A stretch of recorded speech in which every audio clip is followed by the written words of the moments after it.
In the Soviet Union, there was no established system of power transfer as such. Most leaders did not even appoint successors. Typically, heads of the Union retained power until their death, after which fierce intra-party struggles ensued, often leading to bloodshed and repression. In the USSR, there was a joke that whoever buries the last leader becomes the head of the Union. In this video we will discuss how the leaders of the Soviet Union changed from Lenin to Gorbachev.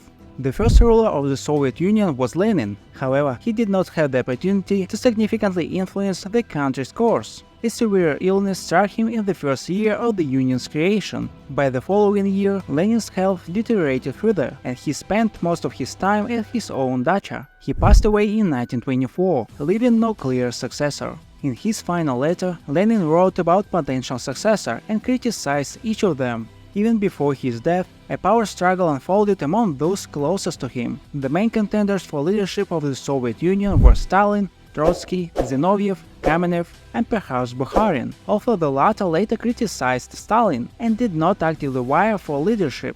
Initially, a general struggle against Trotsky unfolded. Stalin, Zinoviev, and Kamenev united against the Trotskyists, and within a couple of years managed to push Trotsky out of the legal political arena. Trotsky often recalled his role in the revolution and the creation of the Red Army in his struggle for power. The struggle was not only for the position itself, but also due to differences in plans for the country's further development. Trotsky was essentially the most radical among all. He advocated for immediate assistance to communists worldwide, to unleash a global revolution, and opposed the new economic policy, advocating for the entire economy to be shifted to a war footing. Thus, Trotsky was practically defeated, leading former allies Zinoviev and Kamenev to become enemies of Stalin.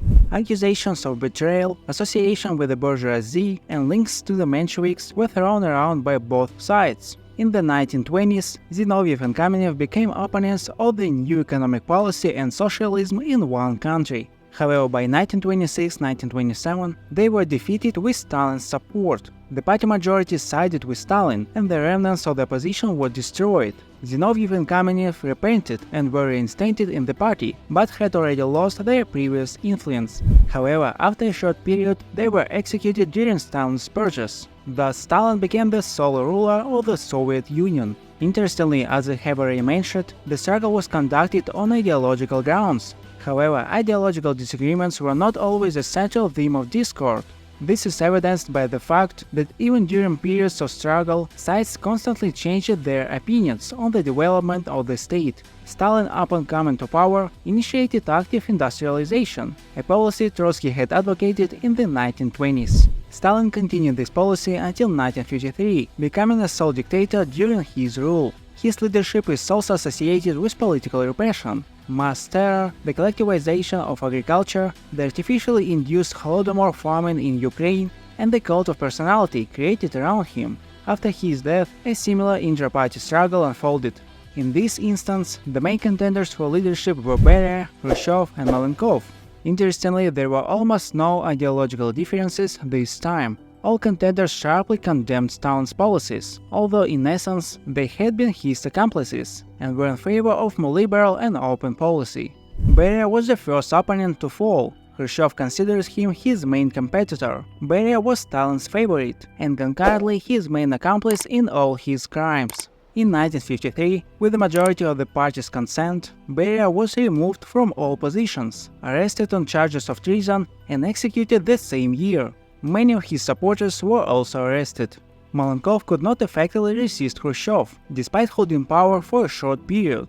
He soon decided to seek support from Kaganovich, but even that did not help him. Khrushchev had significant support within the party and ultimately became the leader of the Soviet Union, and Malenkov was sent into exile in Kazakhstan. Khrushchev sharply criticized Stalin's method of governance and policies of repression, leading to the destruction of the cult of personality around Stalin. Unlike his predecessors, Khrushchev did not manage to rule the country until the end of his days. He was removed from office much early, in 1964.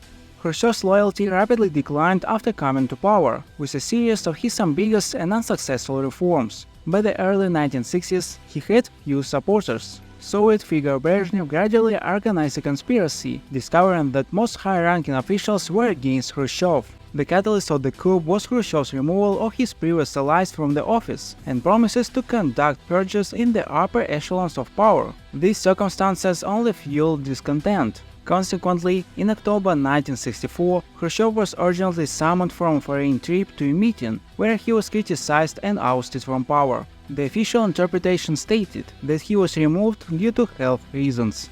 On the same day, Brezhnev became the leader of the Soviet Union. Other contenders were Kosygin and Podgorny. Interestingly, the majority of party members supported Podgorny, however he declined the position in favor of Brezhnev, who ruled until 1982, the last day of his life.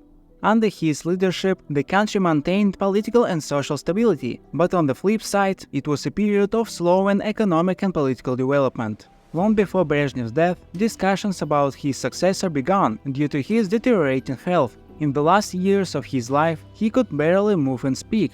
Two main candidates emerged for the post of the leader, Chernenko and Andropov. After Brezhnev's death, an emergency meeting took place, where Andropov was unanimously chosen. This time there was no open struggle, and everything was predetermined before Brezhnev's death. However, Andropov ruled for only 1.5 years, passing away in 1984. He was succeeded by Chernenko, his former competitor. Certainly, the elderly and ailing Chernenko was perceived by many as a temporary and a short-term ruler. Indeed, Chernenko died a year after his election. These short-lived leaderships clearly characterized the main problem of the party of that era – an aging elite. Therefore, the next leader was a relatively young and promising Gorbachev. Initially, many members of the CPSU nominated Andrei Gromyko for the position, but he declined and proposed Gorbachev. Gromyko realized that at the age of 75 he could not rule the country for a long time and didn't want to continue the circle of Andropov and Chernenko.